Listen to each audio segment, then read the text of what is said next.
جب اللہ کے خاص بندے اپنے خرچ کے معاملے میں احتیاط کرتے ہیں تو سوچو کہ کمائی کے بارے میں کتنی احتیاط کرتے ہوں گے. اور اسی لیے اللہ کے پیارے نبی صلی اللہ علیہ وسلم نے فرمایا کہ قیامت کے دن انسان اپنی جگہ سے ہل نہیں سکتا ہے جب تک 5 سوالوں کا جواب نہ دے دے. اس میں ایک سوال یہ بھی ہوگا کہ میرے بندے تم نے مال کہاں سے کمایا, وہ ابھی وفی مان پکڑوں اور تم نے مال کہاں پکڑا.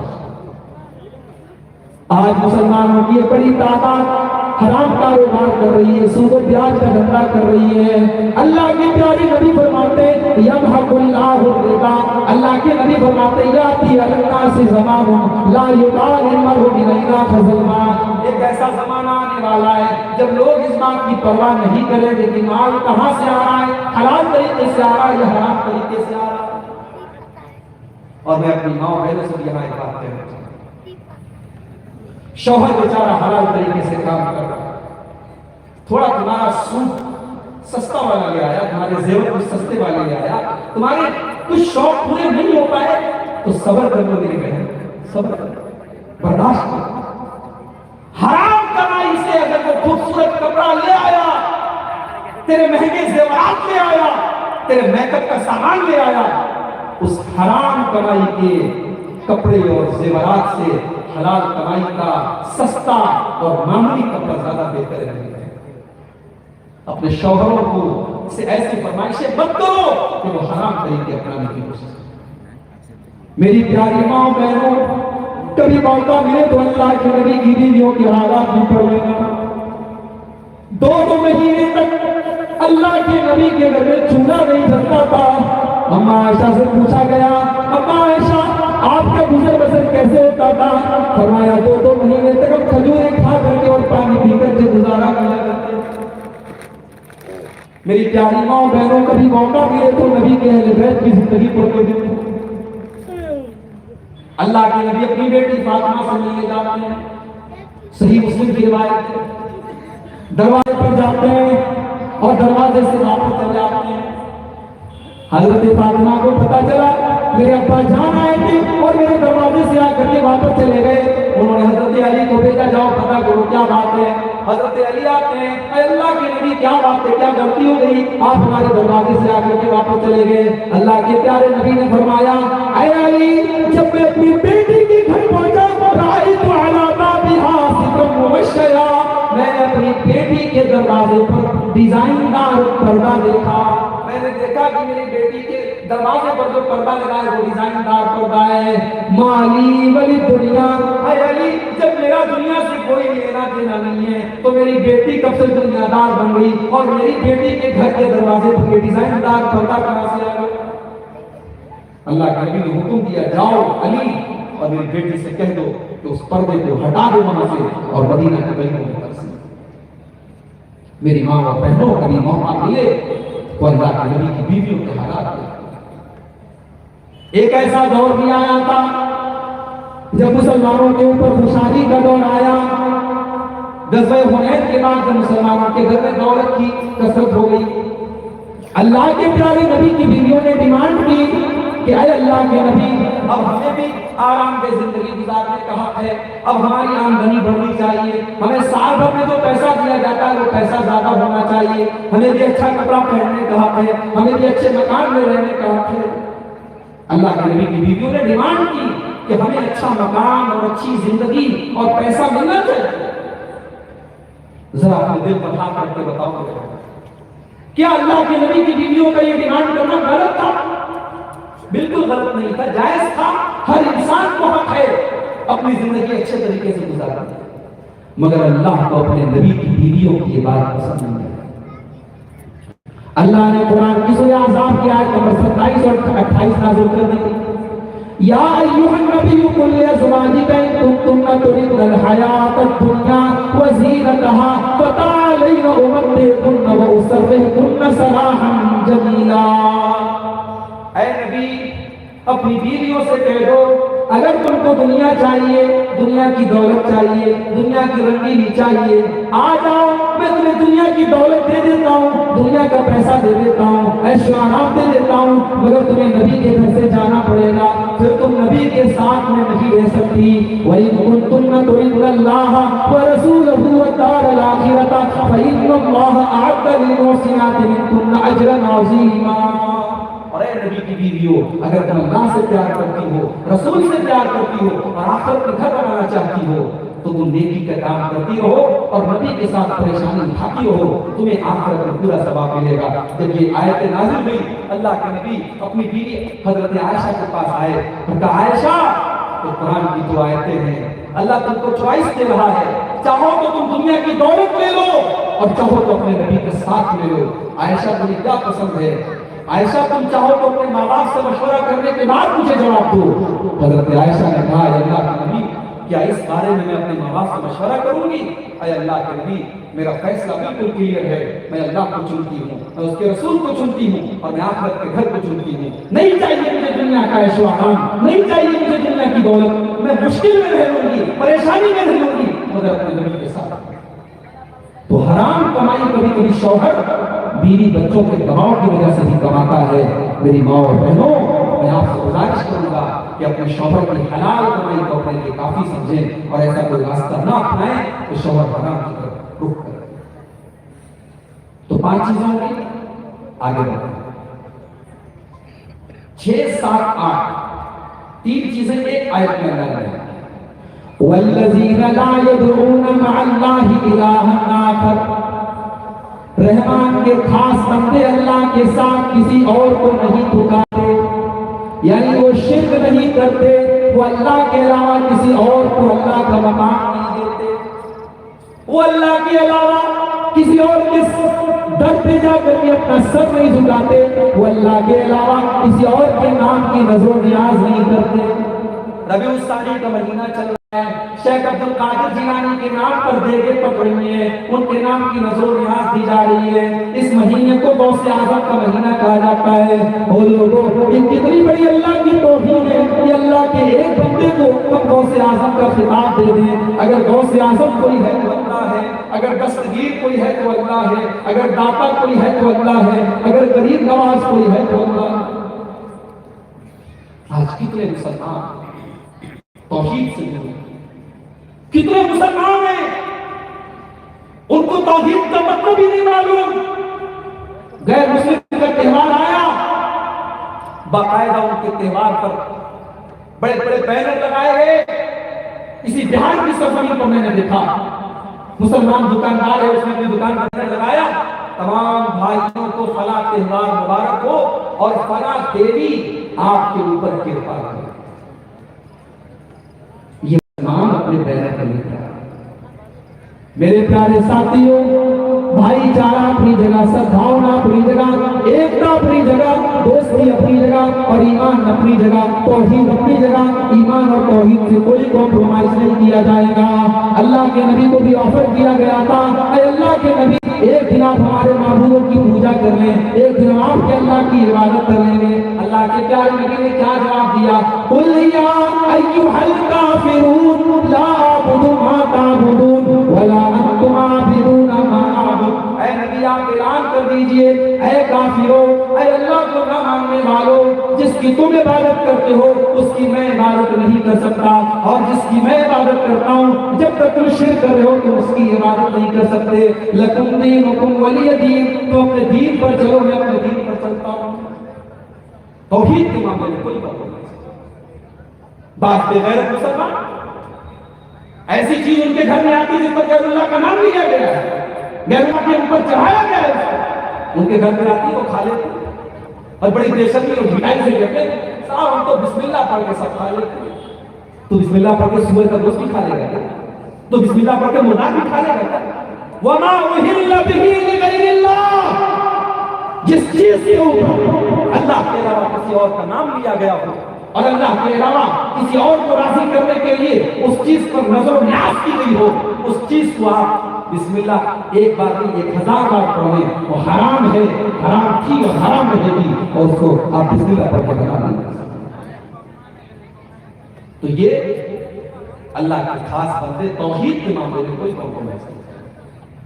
والذین لا یدعون مع اللہ الہا آخر، وہ اللہ کے ساتھ کسی کو شریک نہیں کرتے، کسی کو نہیں پکارتے۔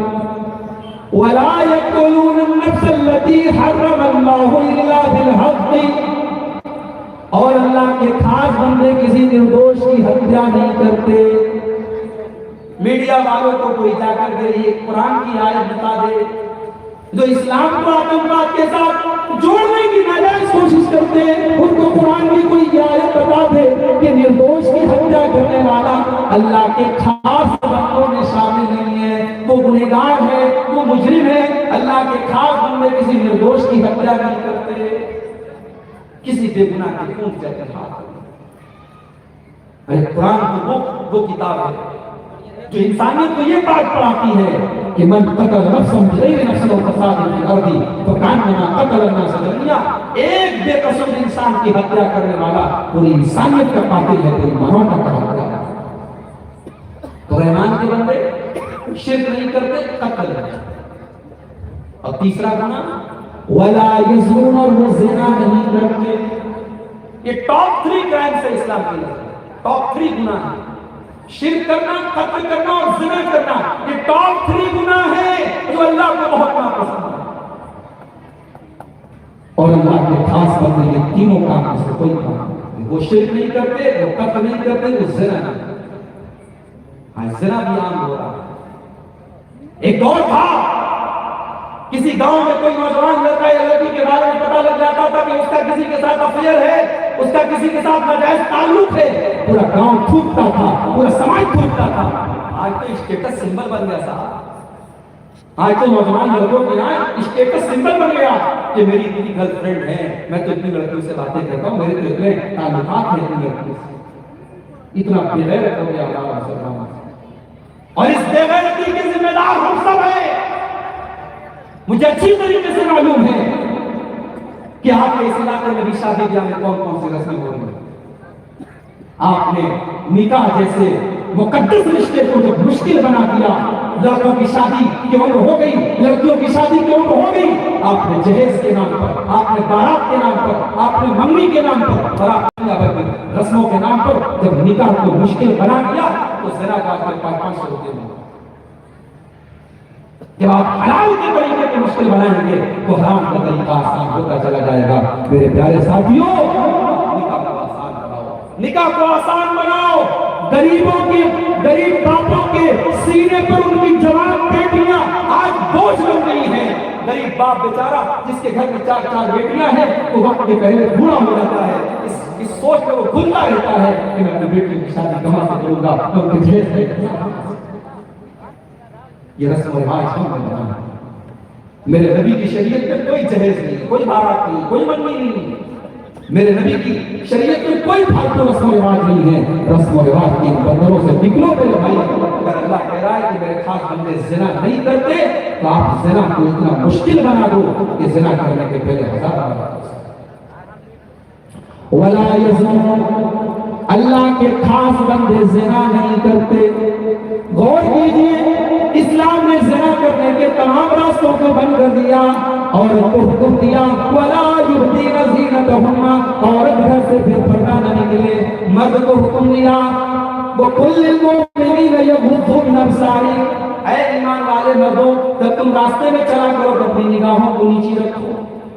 مرد کو حکم دیا نگاہ کو نیچے رکھو، عورت کو حکم دیا کمرے میں نکلو۔ اس کے بعد عورت کو حکم دیا کہ وہ غیر محرم کے ساتھ اکیلے میں نہ جائے، تنہائی میں نہ جائے، چاہے وہ انسان، وہ آدمی اپنے دور کا سب سے متقی اور پرہیزگار آدمی ہو، اور وہ عورت دنیا کی سب سے متقی عورت ہو، تب بھی اگر ایک مرد اور ایک عورت اگر اکیلے میں رہیں گے، اللہ کے نبی نے فرمایا الا وثالثهما الشیطان، وہاں پہ تیسرا شیطان ضرور ہے۔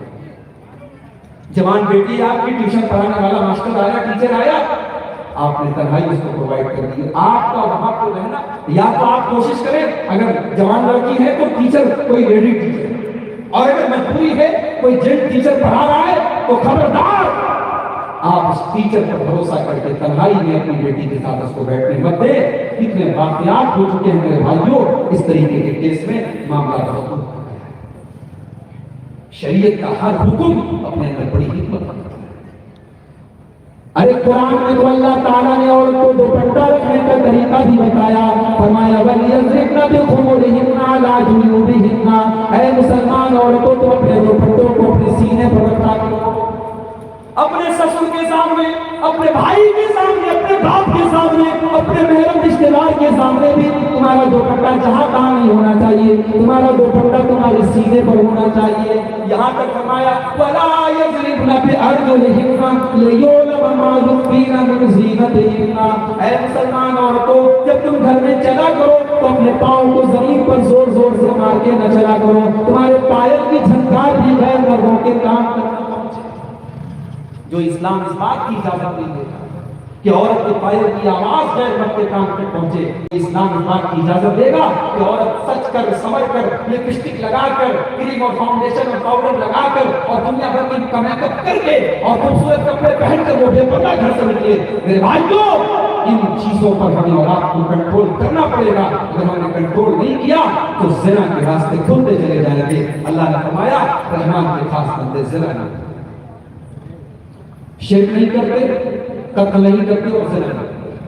وَمَن يَفْعَلْ ذَلِكَ يَلْقَ أَثَامًا، اور جو شرک کرے گا، جو زنا کرے گا، جو قتل کرے گا وہ بہت بڑا گنہگار ہے۔ یضاعف لہ العذاب یوم القیامۃ، قیامت میں اس کو ڈبل عذاب دیا جائے گا۔ وَيَخْلُدْ فِيهِ مُہَانًا، اور اللہ کے یہاں عذاب میں وہ ذلیل ہو کر کے ہمیشہ رہے گا۔ جو شرک کرے گا وہ ہمیشہ جہنم میں۔ إِلَّا مَن تَابَ وَآمَنَ وَعَمِلَ عَمَلًا صَالِحًا، لیکن ہاں اللہ نے توبہ کا راستہ کھول کر رکھا ہے، جتنا بڑا بھی آپ نے گناہ کیا ہے اگر ایمان لے آؤ، اگر نیک عمل کر لو، اگر توبہ کر لو، اللہ فرماتا ہے فَأُولَٰئِكَ يُبَدِّلُ اللَّهُ سَيِّئَاتِهِمْ حَسَنَاتٍ، اللہ تمہارے گناہوں کو نیکیوں سے بدل دے گا۔ اللہ وہ کتنا مہربان ہے ہمارا پروردگار، کتنا مہربان۔ اگر ہم نے سچی توبہ کر لی اللہ ہمارے گناہوں کو نیکیوں سے بدل دے گا۔ اس قریب کی قریبی دیکھو میرے بھائی، اس غفار کی غفاری دیکھو، اس ستار کی ستاری دیکھو، اس رحمان کی رحمانیت دیکھو، اس رحیم کا رحم دیکھو کہ وہ گناہوں کو نیکی سے بدل دے۔ اور اللہ تعالیٰ نے اپنی حدیث میں فرماتے ہیں، صحیح مسلم کی روایت ہے کہ جب بندہ کوئی گناہ کا ارادہ کرتا ہے تو فرشتے اللہ سے کہتے ہیں کہ اے اللہ ذاک عبدک یرید ان یعمل سیئا، اے اللہ تیرا ایک بندہ ہے وہ کوئی گناہ کا کام کرنا چاہتا ہے۔ اللہ فرماتا ہے ارقبوہ، اے میرے فرشتوں میرے بندے پر نظر رکھو، فإن عملها، اگر میرا بندہ وہ غلط کام کر لیتا ہے فاکتبوہا لہو سیئۃ، تو میرے بندے کے نام اعمال میں تم ایک گناہ لکھنا، ایک سے زیادہ مت لکھنا۔ اللہ کا کیلکولیشن بھی بڑا عجیب ہے، گناہ کا ارادہ کرو گے گناہ نہیں لکھا جائے گا، گناہ کر لو گے ایک گناہ لکھا جائے گا، نیکی کا ارادہ کرو گے ایک نیکی لکھی جائے گی، نیکی کر لو گے 10 نیکی لکھی۔ اللہ فرماتا ہے میرے فرشتوں میرے بندے پر نظر رکھو، اگر اس نے گناہ کا ارادہ کیا ہے اور اس نے گناہ کر لیا تو ایک گناہ تم اس کے نام اعمال میں لکھ دینا۔ وَإِن تَرَكَهَا، اور اگر میرا بندہ وہ گناہ کا کام نہیں کرتا ہے، اس کو چھوڑ دیتا ہے فَاكْتُبُوهَا لَهُ حَسَنَةً، تو میرے بندے کے نام اعمال میں تم ایک نیکی لکھ دو۔ فَإِنَّهُ تَرَكَهَا مِنْ جَرَّايَ، اس لیے کہ میرے بندے نے گناہ کو چھوڑا ہے تو میرے ڈر سے چھوڑا ہے، جب میرے ڈر سے چھوڑا ہے تو ایک نیکی لکھ دو اس کے نام اعمال۔ اللہ اللہ واللہ صاحب، وہ نوجوان جس نے اب تک اپنی جوانی کو غلط کاموں میں گزارا ہے، تو آج کی رات جا کر کے اللہ سے توبہ کر لے، اس کی کل کی صبح انشاءاللہ اس کی زندگی کی نہیں سی۔ جو آج تک شراب پیتا تھا آج جا کر کے اللہ کی بارگاہ میں معافی مانگ لے، انشاءاللہ آپ تک جتنی اس نے شراب پی سب اللہ معاف۔ جو آج تک ایک ٹائم کی نماز نہیں پڑھتا تھا آج جا کر کے سچی توبہ کر لے اور معافی مانگ لے اور نئی فجر کی نماز سے نئی زندگی کی شروعات کرے، اللہ اس کے سارے گناہوں کو معاف۔ اللہ کہہ رہا ہے کہ میرے بندے تو توبہ کر، ہم تیرے گناہوں کو نیکیوں سے بدل دیں۔ وَمَن تَابَ وَعَمِلَ صَالِحًا فَإِنَّهُ يَتُوبُ إِلَى اللَّهِ مَتَابًا، جو توبہ کر لیتا ہے، جو نیک عمل کر لیتا ہے، وہ پلٹ کر کے سیدھے راستے پر آ جاتا ہے، جو گناہ کرتا ہے وہ صحیح راستے سے بھٹک جاتا ہے۔ ہمارا صحیح راستہ وہی ہے جو اللہ نے بتایا ہے۔ جب ہم گناہ کرتے ہیں، مثال کے طور پر اگر آپ کو یہاں سے دھنباد جانا ہے اور آپ مدھوپور کے راستے پر جا رہے ہیں، جانا آپ کو دھنباد کا اور آپ راستہ مدھوپور کا پکڑ رہے ہیں، تو ظاہر ہے آپ نے رانگ طریقہ اپنایا، رانگ راستہ، غلط راستہ اپنایا، آپ کو واپس دھنباد جانے کا یہ ہائی وے بنانا پڑے گا۔ اسی طریقے سے اللہ نے انسان کو توحید پر پیدا کیا ہے، فطرت پر پیدا کیا ہے۔ جب بندہ اللہ کی نافرمانی کرتا ہے تو وہ ٹریک سے بھٹک جاتا ہے، وہ راستے سے بھٹک جاتا ہے۔ اسی لیے توبہ کا مطلب ہوتا ہے گاڑی کو گھما لینا، توبہ کا مطلب ہوتا ہے یو ٹرن لے لینا، گھوم جانا، واپس آ جانا۔ اللہ کہتا ہے جب توبہ کرتا ہے تو ہمارے راستے کی طرف واپس کرتا ہے۔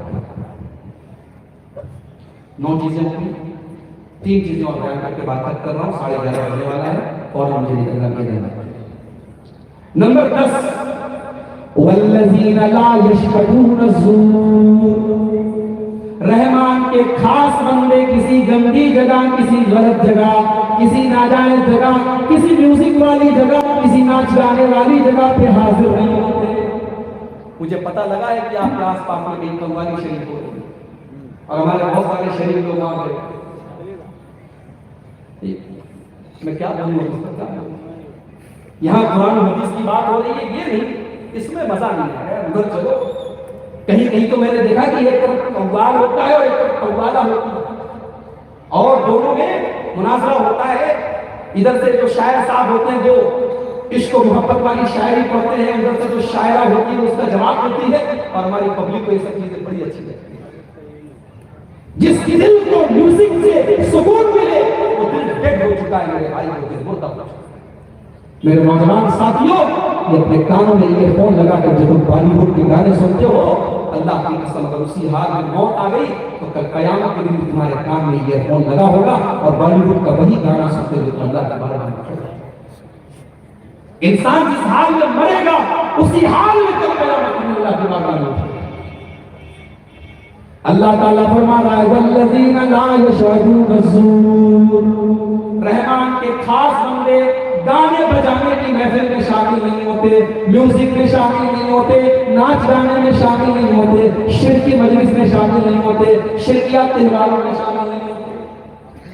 مسلمان لڑکی کالج میں جا رہی ہے، غیر مسلموں کا تہوار آیا، ان کے تہوار میں اس نے باقاعدہ ان کے ساتھ شامل ہوئی اور ان کے سارے مذہبی کاموں میں جس نے بھی شرکت کی اور بڑے فخر سے کہتی ہے اس میں کیا مسئلہ ہے، اس میں کیا حرج ہے، ان کا تہوار کا تو کیا حرج ہے، وہ ہمارے تہوار پر ہمارے گھر میں سمیع کھانے آتے ہیں، ہم ان کے تہوار میں شامل ہو گئے تو کیا بات، تہوار کی مبارکباد دینا ایک الگ بات ہے اور تہوار میں شامل ہونا ایک الگ بات۔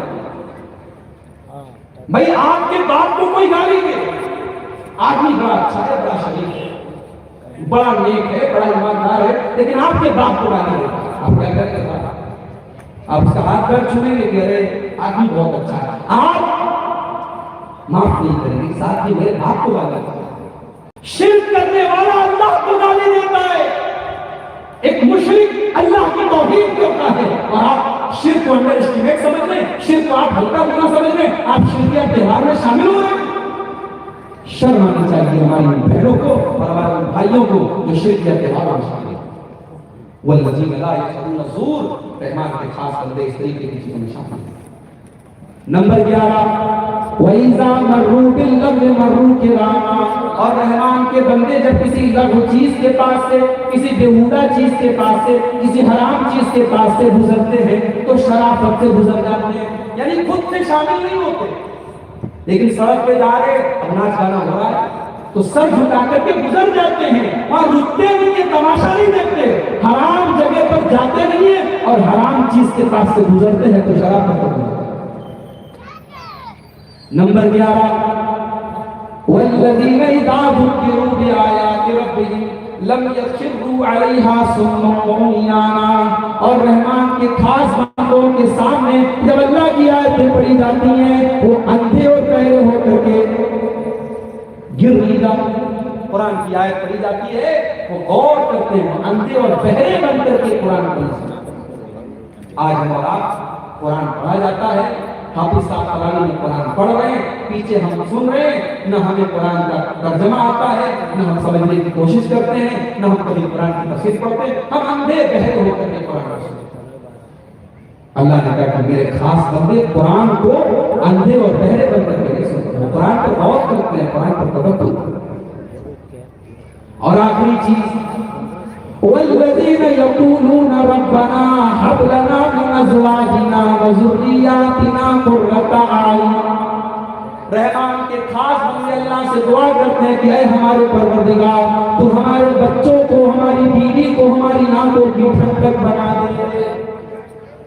عبداللہ ابن عباس نے بڑی پیاری بات کی، بڑی پیاری بات کی۔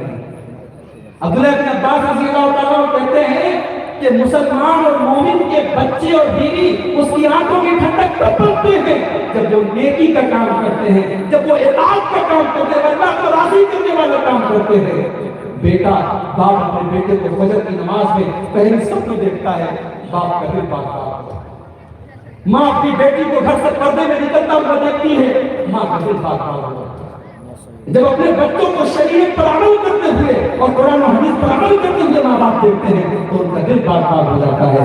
رحمان کے خاص بندے اللہ سے دعا کرتے ہیں، اللہ ہمارے بیوی اور بچوں کو ہماری آنکھوں کی ٹھنڈک بنا دے، وَجْعَلْنَا لِلْمُتَّقِينَ إِمَامًا، اور اے اللہ تو ہمیں متقیوں کا امام بنا دے۔ اے اللہ تو ہمیں متقی ہی نہیں، ایسا متقی بنا دے کہ لوگ ہماری پیروی کریں، لوگ ہمیں آئیڈیل سمجھیں۔ اے اللہ تو ہمیں متقیوں کا امام بنا دے۔ یہ 12 کوالٹیز اگر آپ کے اندر پیدا ہو گئی تو اللہ کا وعدہ ہے، اولئک یجزون الغرفۃ بما صبروا ویلقون فیہا تحیۃ وسلاما، ایسے خاص بندوں کو اللہ تعالیٰ جنت میں اسپیشل کمرہ دے گا جس میں وہ ہمیشہ ہمیشہ رہیں گے اور فرشتے ان کو سلام کریں گے، خالدین فیہا، اور وہ جنت میں ہمیشہ رہیں گے، حسنت مستقر و مقاما، اور جنت پر ان کے قریب ہے۔ میرے بھائیوں، یہ سورۃ فرقان کی آخری آیات تھی جن کی تفسیر مختصر میں نے آپ کے سامنے پیش کرنے کی کوشش کی ہے۔ اللہ سے دعا ہے رب العالمین یہ 12 صفات ہم سب کو اپنے اندر پیدا کرنے کی توفیق عطا فرمائے۔ رب العالمین ہمیں جو بھی ہمارے اندر کمیاں اور کوتاہیاں ہیں اللہ ان کی اصلاح کرنے کی توفیق عطا فرمائے۔ اللہ ہمارے نوجوانوں کو اور ہماری خواتین کو خاص طور سے دین پر چلنے والا بنا دے۔ اللہ تعالیٰ آج کے اس پروگرام کے منعقد کرنے والے اور اس کا انتظام دیکھنے والے اور اس میں شرکت کرنے والے تمام لوگوں کی جائز مرادوں کو اللہ تعالیٰ فرما دے۔ اللہ تعالیٰ جب تک ہمیں دنیا میں زندہ رکھے، اسلام پر زندہ رکھے اور ہم سب کا ساتھ ایمان کو آمین۔ وآخر دعوانا الحمد للہ رب العالمین۔ السلام علیکم۔ ماشاءاللہ، جزاک اللہ خیر و الجزاء۔ یہ تھے فضیلت الشیخ عبدالغفار سلفی جو بنارس سے تشریف لائے تھے اور قرآن سے ہو گئے تھے۔ ابھی جلسہ ختم نہیں ہوا ہے، آپ لوگ اٹھ کے بالکل نہ جائیں۔ اگر چائے پینے کے لیے جا رہے ہیں تو 2 منٹ کے اندر حاضر ہو جائیے گا۔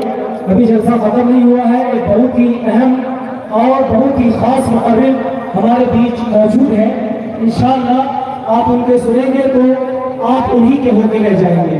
آپ بالکل نہ جائیں اور بیٹھے رہیں۔ آئیے میں آپ حضرات کے سامنے اس شاعر کو دعوت سخن دیتا ہوں جسے آپ بار بار سنتے چلے آ رہے ہیں، جناب قاری فردوس حفظہ اللہ۔ آپ حضرات کے سامنے مائک پر تشریف فرما ہے، آپ توجہ کے ساتھ سنیں، بغور سنیں۔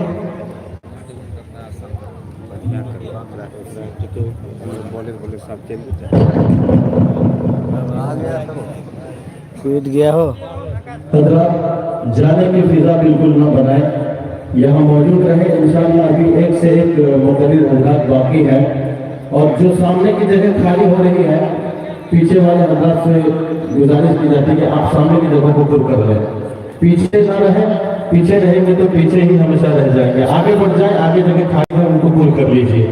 پھر جو باقی حضرات جو گئے ہیں وہ چائے میں پی کر اگر آنا ہوگا تو پیچھے کی جگہوں پر بیٹھیں گے۔